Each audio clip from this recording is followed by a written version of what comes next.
বলছি একটা script writer তো হায়ার করতে পারতে। আর্য সিংহ রয় টাইম ফেল করে না।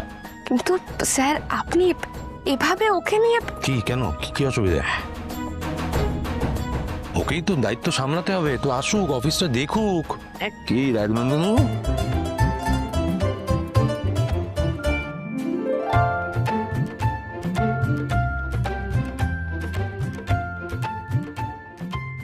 কি হলো, তোমার ব্যাপারটা বুঝি পছন্দ হয়নি? না পছন্দ হবে না কেন? কি তোমার মনে হচ্ছে যে আমি পারবো না?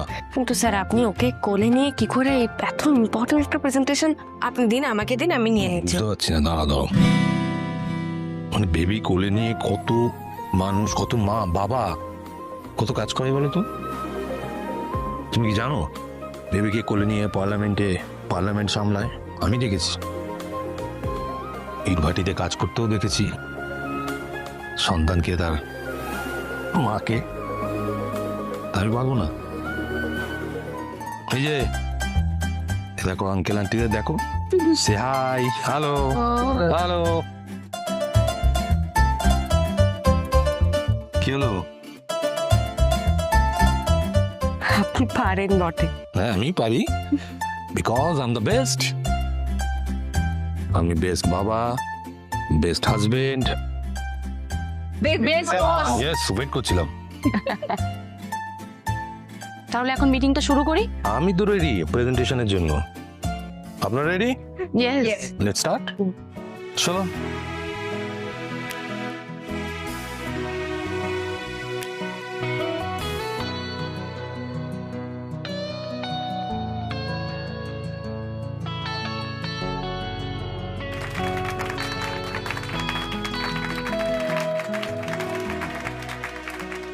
Thank you thank you thank you thank আমি ইউ। অনেকবার শুনেছি কিন্তু আজ বলতে বাধ্য হচ্ছি, আপনি অতুলনীয় মিস্টার সিংহ রায়।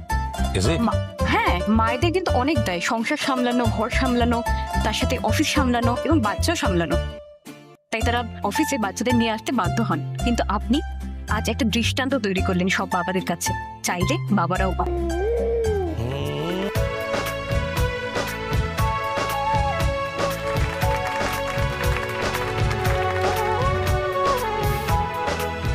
মিডিয়া এসেছে স্যার, আপনার সাথে কথা বলতে চাই।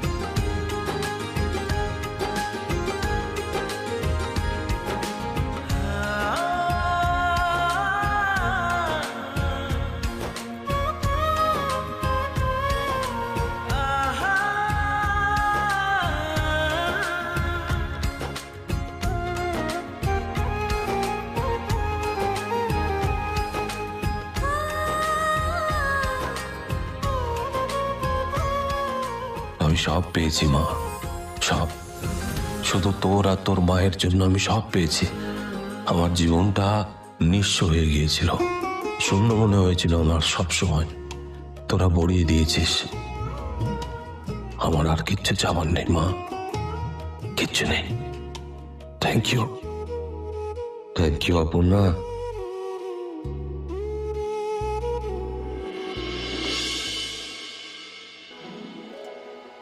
এই যে এটা কিন্তু ঠিক হচ্ছে না, আমি বলে দিলাম। এই তুমি সব কিছুতে আমাকে বাধা দাও, এটা তোমার প্রবলেম। বাহ, এতগুলো বছর তো বাধা দিয়ে দিয়েই কেটে গেল। নিন। শেষ। আমার মনে হচ্ছে দাদা ইজ রাইট। অর্ক, তোমার তো সবসময় সেটাই মনে হয়, কিন্তু আমার মনে হচ্ছে অপর্ণা একদম ঠিক কথা বলছে। রাজনন্দিনীকে সামলানো এতটা সহজ নয়। ও অপর্ণা বুদ্ধি পেয়েছে আর দাদার কনফিডেন্স। থাক, তুমি থামবে। তুমি বুঝতে পারো কেন কথা বলছো? আমি কিন্তু রাজনন্দিনী এলে বলে দেবো। আরে, আমি কি বললাম? আমি তো জাস্ট রিল্যাক্স। বাহ, না আমি বুঝতে পারছি না, ও আমাদের মেয়ে নাকি আমরা ওর ছেলে মেয়ে? আমরা ওকে এত ভয় পাচ্ছি কেন আমি বুঝতে পারছি না। ওকে তো সোজাসুজি বললেই হতো। এত নাটক করার মানে কি আমি সত্যিই বুঝে উঠতে পারছি না। কিন্তু এই ভাষা নাটক, তুমি এখনো ওই জেনারেশনটাকে চেনো না, ওরা আমাদের মতো নয়। হ্যাঁ আর্যদা, এটা কিন্তু একদম ঠিক কথা বলেছেন। দাদা সময় কিন্তু হয়ে এসছে। চলো চলো। বুঝেছেন? বড় বৌদি, দাদা বাবু, দিদিমণি এসে গেছেন। চলো চলো চলো চলো, কি করছো? আস্তে শুয়ে পড়ুন, শুয়ে পড়ুন।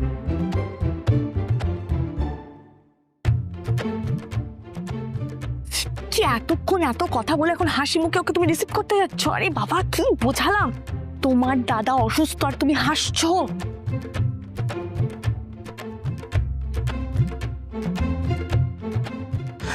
আমার দাদা, একমাত্র দাদা কি হয়ে গেল? মুভি যাইনি আমি। কি যে বলেন না আপনি, সব বাজে বাজে কথা। আর অর্ক তুমি না ওভার অ্যাক্টিং করছো, বুঝে যাবে। আচ্ছা ঠিক আছে ঠিক আছে, কাউকে কিচ্ছু করতে হবে না, আমি দেখছি।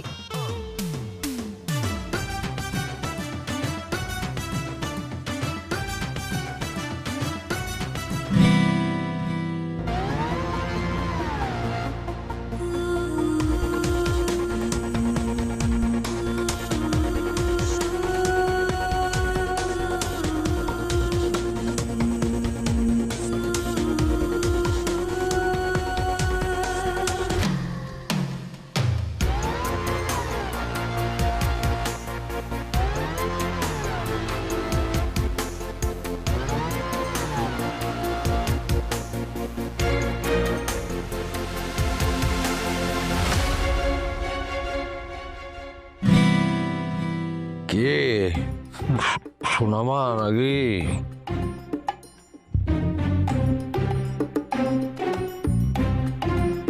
সোনামা বলছি, কাকুমণি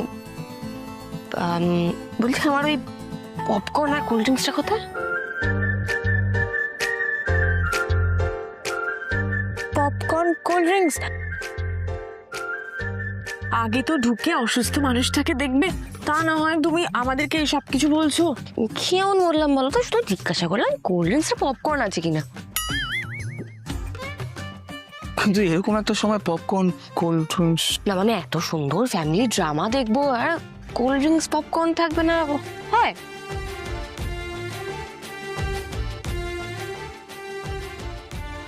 এর মানে কি? মানে হলো এই যে industrialist Arya Sinha Roy, women business entrepreneur Mrs Aparna Sinha Roy, Sinha Roy group of ইন্ডাস্ট্রিজের joint managing director mister and Mrs Arka Sinha Roy flop.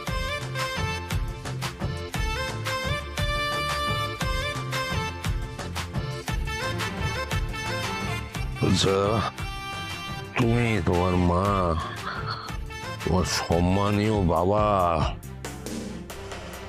তোমার কাকা কাকিমা সবার সাথে এইভাবে কথা বলছো?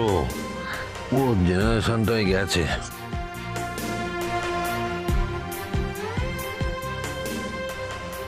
বলছি একটা স্ক্রিপ্ট রাইটার তো হায়ার করতে পারতে। হ্যাঁ